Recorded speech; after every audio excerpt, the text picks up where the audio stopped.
Self-improvement is something that I wish every single person is practicing. I mean, it's something that gives you life, that gives you purpose in your life and meaning. So I heard these 6 self-improvement advices and they changed my life. So I'm gonna share this with you. Number 1, read. I always feel something after I finish reading one page of a book. Do you know what it is? It is relief. I just feel like one part of my life's problem is just solved. Now calculate that to hundreds of books. It just means hundreds of solutions are there, right? The best self-improvement advice that I implemented into my life and that really changed my life. There is a famous quote that I really love about reading that goes, "A reader lives 1,000 lives before he dies." It's right. The more you read, the more experience you're gonna get, the more interesting person you'll become. 2, start creating. This advice basically changed my life. It's made me a problem solver. Even it made me a content creator, which I really never thought I would become. The transformation from consuming to start taking action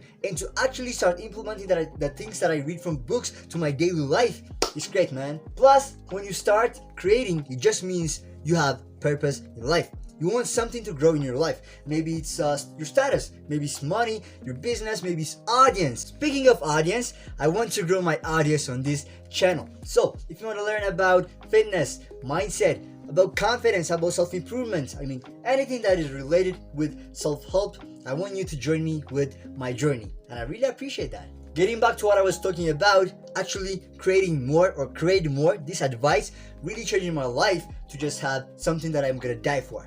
Give me a purpose. And to be honest, purpose equals life. If I don't include this one on this list, it is a sin. Working out.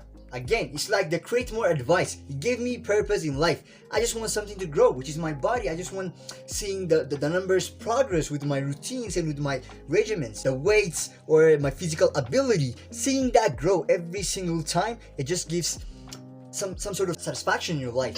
Number 4, caring about my appearance. It's basically hygiene, mannerisms, how I carry myself, my body, my physique, and my style. These things made a huge difference in how other people perceive me, plus how I feel about myself. Because when you take care of your body, when you take care of yourself, when you take care of the things that I told you, you will attract more of what you want. The next advice that I implemented into my life and that really changed how I feel about myself, not only how I feel about myself, but the way I perceive life and the way I approach life, is cutting negative people from my life. Cut negative people from your life. Before I knew that I can easily cut negative people from my life, I would just please them. I would start to make a solution for that problem, and I get drained at the end of the day. Once I started just setting boundaries, drawing lines with people, and maybe actually just cutting them off, my mental health started to get better. The easiest way to spot negative people from your life is how you feel when you are around them. Do you feel drained when you are around them, and do you feel better when they're not around you? If that's the case, they're negative, man. Energy is real. Vibes are real. 6, work on your confidence. If I didn't invest time to work on my confidence, I wouldn't have the belief in myself. I wouldn't feel good when I'm with people. My relationships wouldn't be as good. And good enough is not good enough, because we never born having like confidence. We never born like being, I'm confident, believing in ourselves. So confidence is actually a skill that we can work on, a skill that we can progress every single day. I have a video about how I increased my confidence. I encourage you to watch that video. I'll put it in the description below. Thanks for watching.